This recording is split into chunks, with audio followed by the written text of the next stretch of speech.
नमस्कार, स्वागत है आप सभी का वाईबीएन बिहार झारखंड में। मैं हूं आपके साथ मुदिता। झारखंड की आवाज जब कल्पना सोरेन ने दुनिया को ये बताया कि कैमरों की चमक दुनिया भर के नीति निर्माता, बड़े बड़े उद्योगपति और ग्लोबल पावर सेंटर्स के बीच जब झारखंड का नाम लिया गया तो वो किसी खनिज सौदे या कॉर्पोरेट निवेश की वजह से नहीं था। ये चर्चा उस सोच की थी, उस मॉडल की थी जो विकास को सिर्फ आंकड़ों में नहीं बल्कि इंसानी गरिमा में मापता है। और इस पूरी बातचीत के केंद्र में थी कल्पना मुर्मू सोरेन।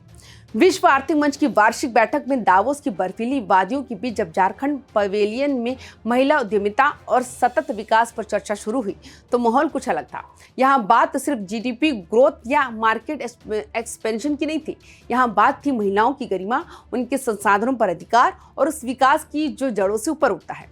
कल्पना सोरेन ने मंच संभालते ही ये साफ कर दिया कि झारखंड मॉडल किसी कॉपी पेस्ट फॉर्मूले का नतीजा नहीं है।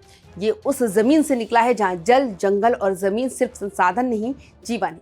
उन्होंने कहा कि झारखंड का विकास मॉडल आदिवासी और स्वदेशी लोकाचार पर आधारित है, जहां प्रकृति के साथ रिश्ता दोहन का नहीं बल्कि जिम्मेदारी का होता है। उनकी आवाज में आत्मविश्वास था, शब्दों में अनुभव और सोच में गहराई। उन्होंने दुनिया को बताया कि झारखंड की महिलाएं सिर्फ योजनाओं की लाभार्थी नहीं है, वे इस विकास यात्रा की धुरी है। आदिवासी और ग्रामीण महिलाएं सदियों से परिवार और स्थानीय अर्थव्यवस्था को संभालती आ रही हैं। खेत से लेकर घर तक, जंगल से लेकर बाजार तक उनका श्रम दिखाई नहीं देता, लेकिन उसी पर पूरा सिस्टम खड़ा है। कल्पना सोरेन ने इस अदृश्य श्रम को नाम दिया, पहचान दी और दुनिया से कहा, अगर विकास को टिकाऊ बनाना है तो इस श्रम को अर्थव्यवस्था की नींव मानना ही होगा। दावोस के मंच से कल्पना सोरेन ने एक बहुत बड़ी बात कही, झारखंड का दृष्टिकोण सिर्फ कल्याणकारी योजनाओं तक सीमित नहीं है। यहाँ सवाल सिर्फ मदद देने का नहीं बल्कि महिलाओं की एजेंसी, आत्मसम्मान और अवसरों का बहाल करने का है। उन्होंने बेहद सहज भाषा में कहा कि जब तक महिलाओं को ये महसूस नहीं होता कि वो फैसले लेने में सक्षम है, तब तक कोई भी योजना अधूरी है। झारखंड की नीतियां खास तौर पर उन महिलाओं के लिए बनाई गई है जो अक्सर मुख्य धारा की नजरों से ओझल रहती हैं। गृहिणियां, असंगठित क्षेत्र में काम करने वाली महिलाएं, जंगल और गांवों में जीवन चला रही महिलाएं, ये सब सिर्फ आंकड़े नहीं है, ये विकास की असली हिस्सेदार है। जड़ों को सींचने का रूपक इस्तेमाल करते हुए कल्पना सोरेन ने कहा कि अगर आप पेड़ को मजबूत बनाना चाहते हैं तो पत्तियों पर नहीं, जड़ों पर पानी डालना होगा। महिलाएं वही जड़ हैं। जब उन्हें संसाधन, भरोसा और देखभाल मिलती है तो विकास ऊपर से नहीं, भीतर से मजबूत होता है। ये भाषा न सिर्फ भावनात्मक थी बल्कि नीति की दिशा भी तय करती थी। ये संदेश साफ था कि झारखंड का मॉडल शॉर्टकट विकास का नहीं बल्कि गहराई से टिकने वाला बदलाव का मॉडल है। कल्पना सोरेन ने Jharkhand state livelihood promotion society के तहत काम कर रहे महिला स्वयं सहायता समूहों का जिक्र करते हुए बताया कि कैसे ये समूह गांव की अर्थव्यवस्था को नई दिशा दे रहे हैं। स्थानीय उत्पादन, खाद्य प्रसंस्करण, लघु उद्यम और सामुदायिक व्यवसाय ये सिर्फ रोजगार के साधन नहीं है बल्कि महिलाओं के भीतर नेतृत्व पैदा करने का माध्यम है। उन्होंने बताया कि कैसे एक साधारण ग्रामीण महिला जो कभी बैंक के दरवाजे से डरती थी, आज समूह की अगुवाई कर रही है।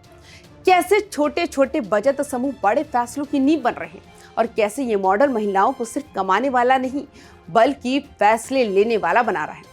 दावोस जैसे वैश्विक मंच पर जब ये बातें रखी जा रही थी तो झारखंड की तस्वीर बदल रही थी। ये झारखंड सिर्फ पिछड़ेपन की कहानियों वाला नहीं है बल्कि एक ऐसा राज्य था जो दुनिया को अपना रास्ता दिखा रहा था। कल्पना सोरेन ने साफ शब्दों में कहा कि मुख्यमंत्री हेमंत सोरेन के नेतृत्व में झारखंड का शासन ढांचा संसाधनों से ऊपर लोगों को प्राथमिकता देता है। यहाँ विकास का मतलब सिर्फ उत्पादन बढ़ाना नहीं बल्कि जीवन की गुणवत्ता सुधारना भी है। उन्होंने कहा कि जब महिलाएं शारीरिक, सामाजिक और आर्थिक रूप से मजबूत होंगी तो वे सिर्फ अपने परिवार की नहीं बल्कि पूरे समाज की रीढ़ बनेंगी। झारखंड का ये मॉडल किसी एक राज्य तक सीमित नहीं है, ये पूरे देश के लिए एक संदेश है कि अगर महिलाओं को केंद्र में रखकर नीतियां बने तो विकास अपने आप टिकाऊ हो जाता है। कल्पना सोरेन की बातों में कहीं भी आक्रामकता नहीं थी लेकिन आत्मविश्वास भरपूर था। उन्होंने ना तो किसी मॉडल को खारिज किया ना किसी पर आरोप लगाया। उन्होंने बस इतना कहा कि झारखंड ने अपना रास्ता चुना है, सम्मान, समानता और साझेदारी का रास्ता।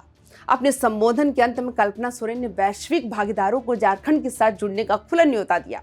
उन्होंने कहा कि आइए झारखंड, आइए इस महिला नेतृत्व वाले सामुदायिक विकास मॉडल को जमीन पर देखिए। यहाँ निवेश सिर्फ मुनाफे के लिए नहीं बल्कि साझी प्रगति के लिए होगा। ये न्योता सिर्फ निवेश का नहीं था, ये भरोसे का न्योता था। ये कहना था कि झारखंड अब खुद को दुनिया के सामने झुका कर नहीं बल्कि बराबरी से खड़ा होकर बात कर रहा है। दावोस की इस बैठक के बाद ये साफ हो गया कि कल्पना सोरेन सिर्फ एक राजनीतिक नाम नहीं, वे एक ऐसी सोच का प्रतिनिधित्व करती हैं जो सत्ता की सेवा से और विकास को संवेदना से जोड़ती है। जब दुनिया विकास की नई परिभाषा तलाश रही है, तब झारखंड की एक बेटी ये कह रही है कि असली विकास वही है जिसमें महिलाओं की गरिमा सुरक्षित हो, संसाधनों पर उनका अधिकार हो और भविष्य टिकाऊ हो।